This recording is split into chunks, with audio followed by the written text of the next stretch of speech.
All right, so if you're struggling with booking meetings and your deal size is multiple six figures, even multiple seven figures a year per account, then this video is for you. I'm gonna be walking you through some of the key belief mistakes and key principles that lead to mistakes. I'm also gonna walk you through some of the most common mistakes, but also the adjustments you need to make and the beliefs you need to have to actually book meetings in 2026. I'm gonna be kind of showing you what I see out there happening in the marketplace right now, and also explain our strategy and what's working for our clients. Real quick, if you don't know who I am, my name is Ryan Ogre. I'm the founder of Money Make Marketing. So far in 2026, we've generated for our clients around $4.2 million cash collected revenue. That's cash in their bank accounts, okay? So we know this works. Last year, from April to December, we were able to generate $3.55 million cash collected revenue for our clients. That's cash in their bank accounts. We're very good at closing multiple six-figure, multiple seven figures a year deals. We understand these opportunities are very challenging to create.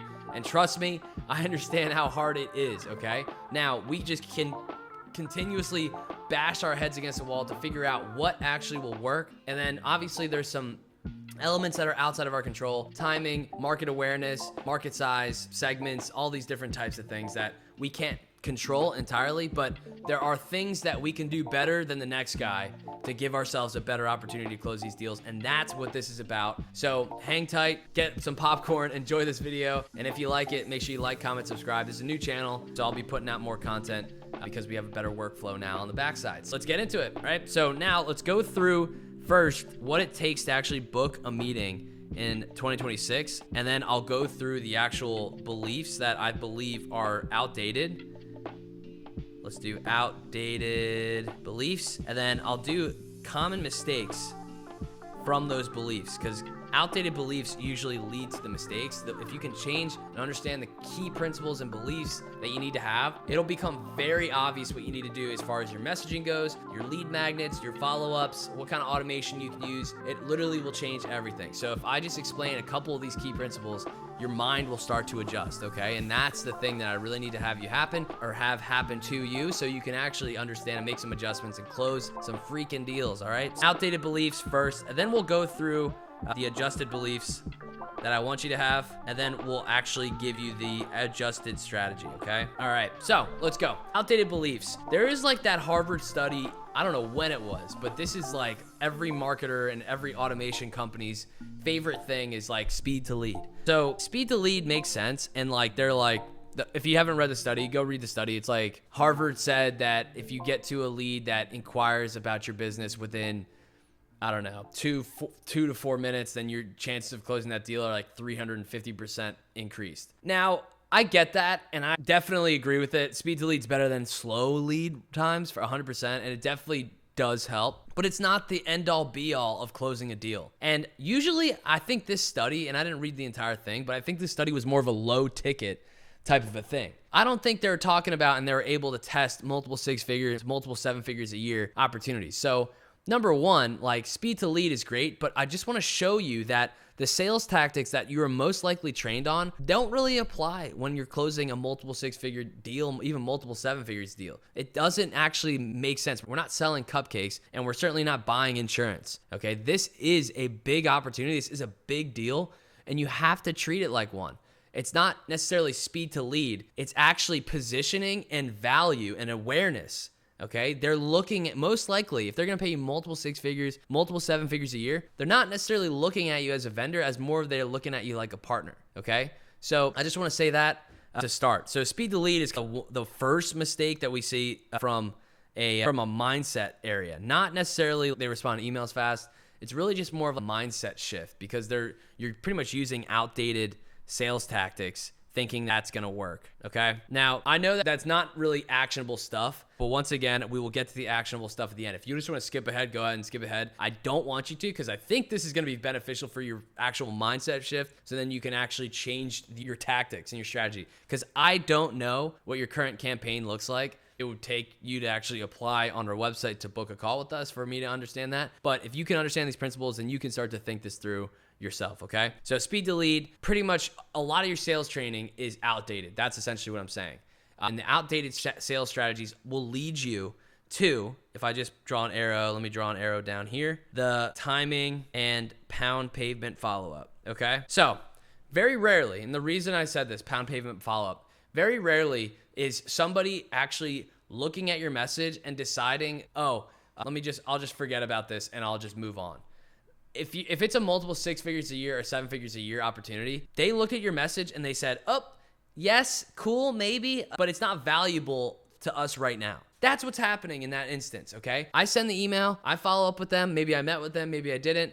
They're saying to themselves, probably not the most important thing that I can work on right now. That is not a timing thing. That is not a timing thing. It's a value thing. It's a value thing, okay? I always tell this to our clients every single time. And remember, I am very aggressive and I'm always pushing to get better and better for every single one of our clients. Every single one of our clients, I'm trying my hardest to do this. And they like it too, right? But we are tough. We are tough on each other because we're pushing each other, okay? All right. The reason we do this is because we take everything as a value problem. And everything really technically is, right? If I offered you a black Lamborghini, okay, that's out there, and I say, hey, here's the keys to the black Lamborghini. Can you get me $5,000 and I'll let you have the brand new car? If you believe that there's nothing wrong with it and you believe that I'm actually gonna sell it to you and it's not stolen or whatever and it's truly mine and there's no strings attached, you are gonna do that deal. You're gonna find a way to get the $5,000. Why? You know that black Lamborghini is worth more than the $5,000. It's not a timing issue. It just jumped to the top of your to-do list. So we need to figure out a way that we can get the actual accounts that you want to be doing business with to get to the top of their to-do list. That is a value issue. It is not a timing issue. It's not a timing issue. Okay. So that's the first thing. Your sales strategies, because of the speed to lead mindset, it's outdated. And then it's all about timing and following up and timing and following up. It is not. That is mistake number one. Boom. Okay, so do you see how the mindset principle of outdated strategy will lead to the action?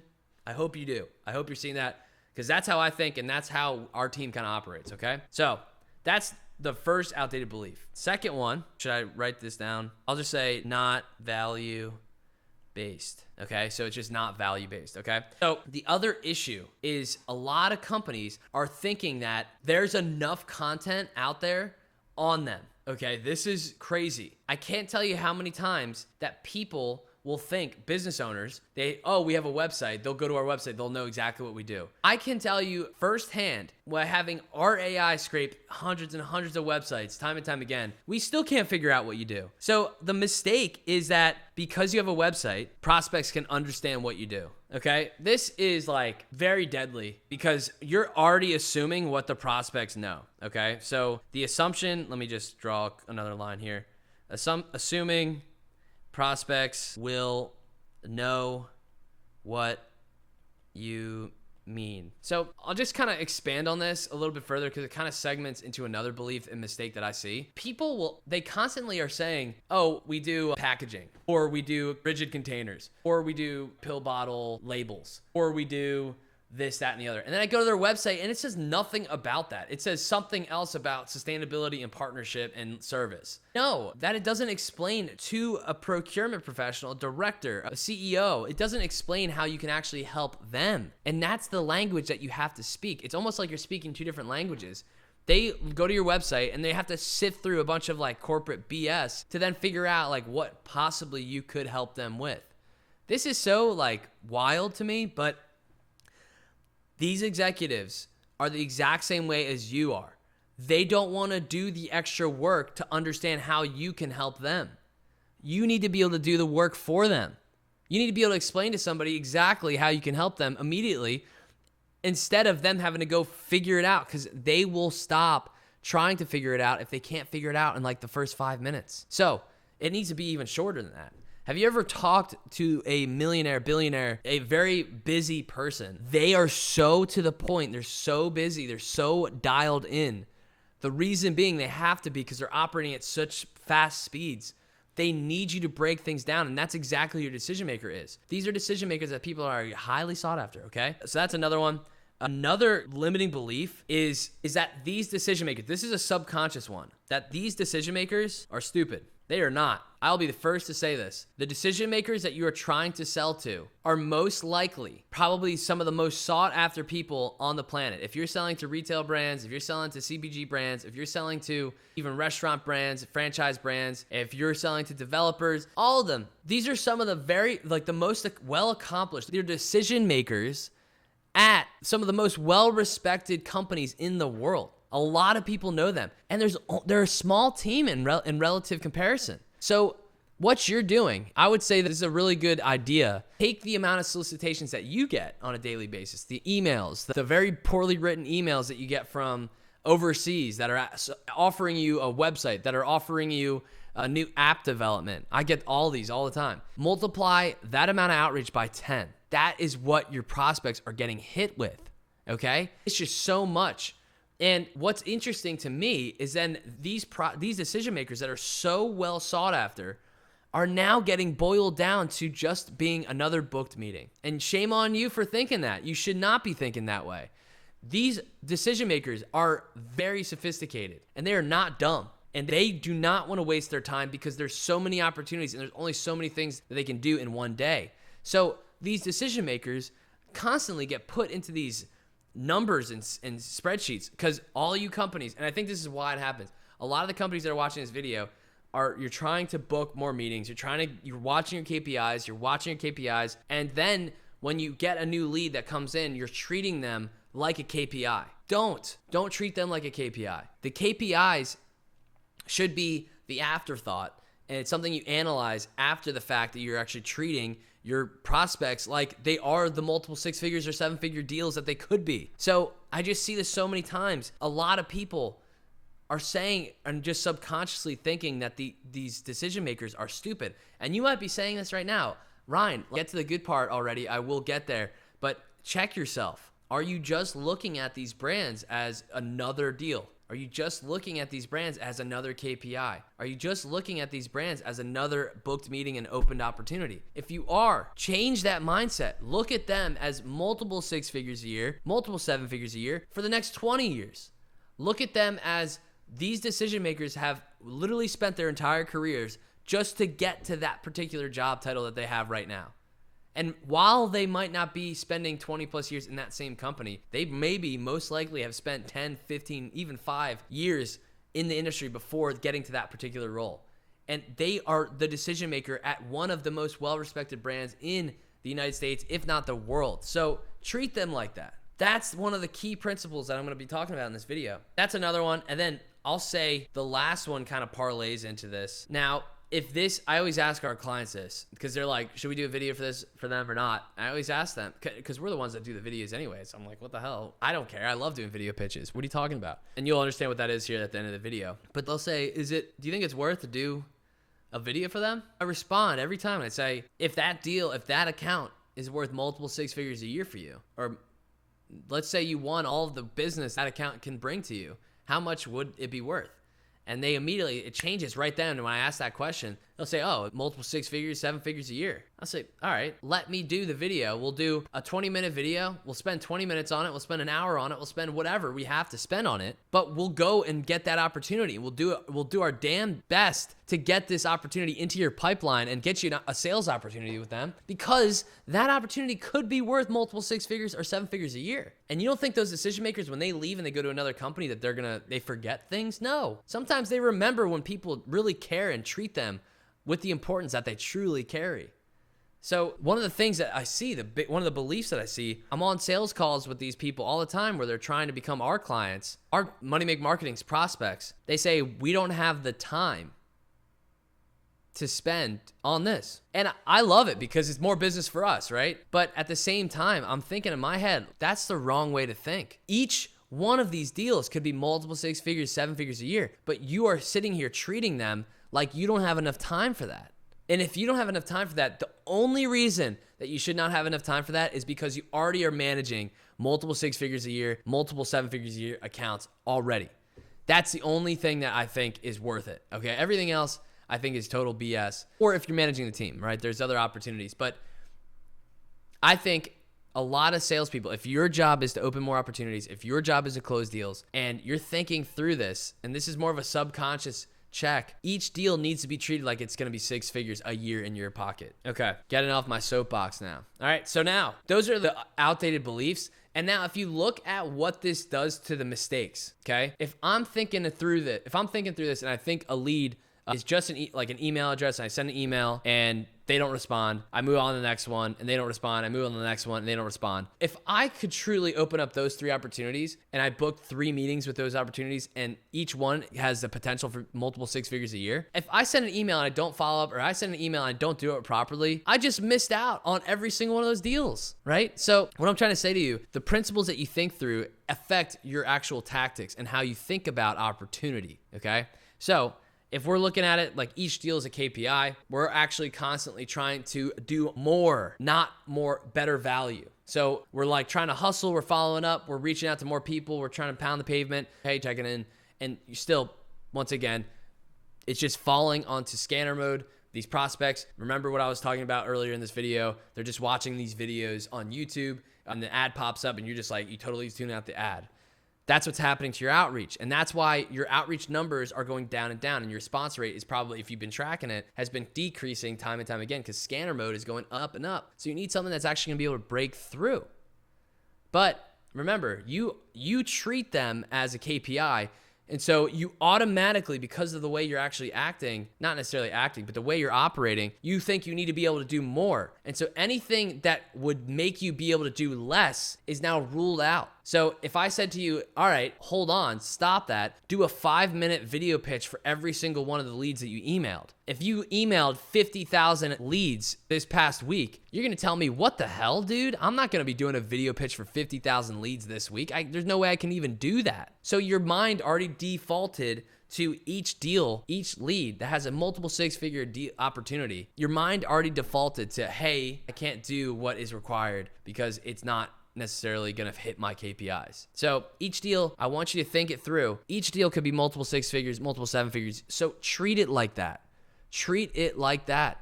Give it the time, give it the space to understand and create an opportunity from nothing, okay? Also, if I'm still thinking that decision makers are stupid, I'm gonna be trying to package up my offer and my messaging, and I'm gonna be trying to trick them. Or I'm gonna be trying to like strong arm these decision makers and waste their time, or just not explain everything to try to get them on a call. If I'm doing that, like a lot of the sophisticated decision makers are just gonna ignore it because they don't want to deal with rude people. They don't want to deal with people that are slimy. They don't want to get burned. They don't want to deal with that. And once again, like all of these things come together, I'm not going to treat my prospect that's multiple 6 figures a year, even 7 figures a year, as a KPI. I'm not going to subconsciously assume that my decision maker is stupid and try and trick them and deceive them into getting on a call with some slimy sales tactics. I'm not going to assume that my prospects know exactly how I can help them.